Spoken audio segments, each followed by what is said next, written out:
Hello, friends, and welcome back to From Heartache to Hope, where we share stories that don't just touch hearts but sparks action. Today, my friend, I bring you a story that is both beautiful and heartbreaking. It's the story of a young woman named Isabella, a daughter, a student, a bright light, who had a whole life ahead of her until one tragic night changed everything. This is the story of Isabella. Isabella was the kind of daughter every parent dreamed of. She's the kind of daughter every parent wished to have. Smart, ambitious. She had worked hard all through high school, pouring herself into her studies, driven by a vision of becoming a lawyer one day. She didn't just want success, she wanted to make her parents proud. And proud they were the day her acceptance letter came from one of the top universities in another state. It was a bittersweet day. Her parents were thrilled, but letting her only daughter to go so far away from them, it wasn't easy. Still, Isabella was ready. Her bags were packed with clothes, books, and hope. College life started beautifully. Isabella quickly made friends, including her new roommate. She was exceeding in class and even joined a study group. But like most freshmen, she also wanted to experience the fun side of college life. One evening, a roommate invited her to a campus party. It was going to be Isabella's first real taste of the social scene. The music was loud, the lights were dim, laughter filled the air, and somewhere between the small talk and the dancing, someone offered Isabella a gummy. She told her, "Oh, this will help you relax. Try it," she said. It's harmless. Isabella hesitated, but she trusted her new friend, and she didn't want to seem uptight, so she took it. What she didn't know was that the gummy was laced with drugs. Moments after taking it, something was clearly wrong. Isabella's smile disappeared. Her body began to tremble. Her breathing became erratic. And then she collapsed.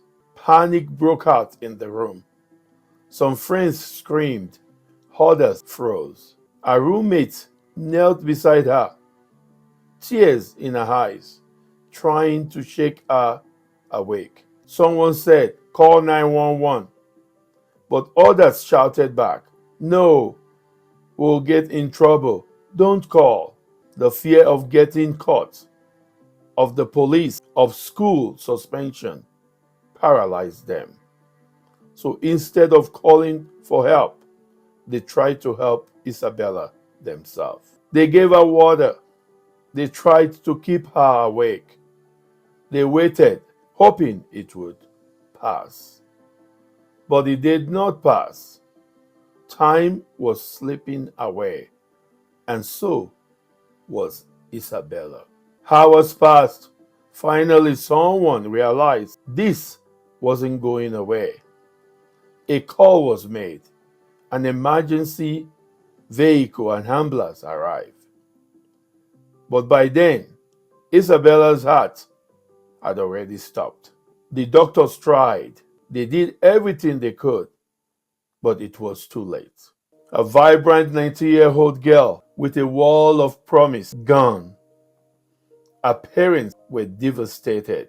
Her friends were shattered. And the world was left asking, what if they had called sooner? Isabella's story is painful, but it must not be in vain. So, my friends, let's talk about what should have happened and how we can learn from this story. The first thing that could have been done was call 911 immediately. The moment She showed symptoms. Emergency services should have been contacted. Seconds counts. 2. Stay calm and follow instructions.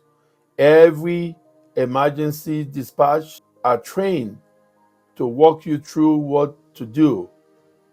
Panic delays help. Calm saves lives. You need to be calm in situations like this and call 911.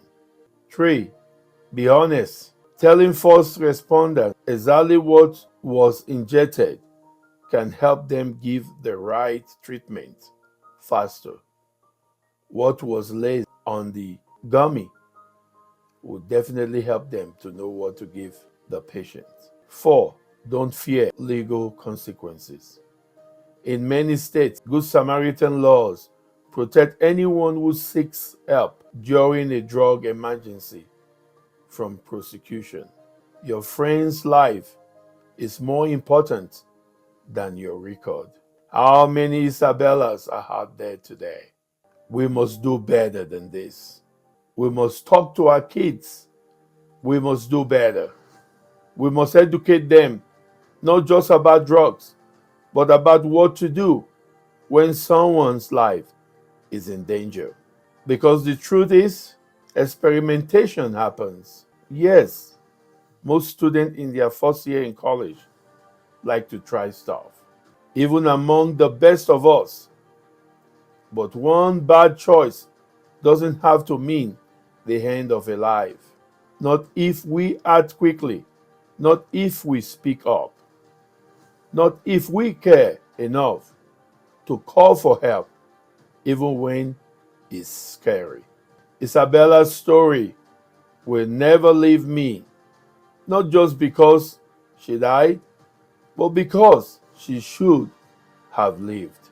She was failed, not by our choices alone, but by silence, by fear.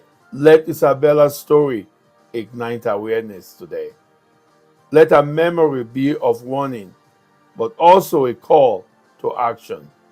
To every young person listening to me today, to every parent, teacher, friend, know what to do and never let fear stop you from saving a life. Thank you for listening to this episode of From Heartache to Hope. If Isabella's story moved you, please share this podcast. Help us spread the word. Help us educate. Help us save someone's life. Help us share this story today. Comment on the page. You can also read more powerful stories like Isabella's in my book, From Heartache to Hope, an all-American fight against drug addiction. Stories of struggle, resilience, and redemption. You'll find this book on Amazon, and the audio version is on Audible. Subscribe to my YouTube channel, follow me on Instagram, and connect with me on Facebook at Amos Ejuwa. Together, let's turn pain into purpose and tragedy into transformation. Stay safe, my friend. Stay aware, and remember, call 911 always in an emergency situation. I look forward to meeting you here again on my next podcast. Stay blessed.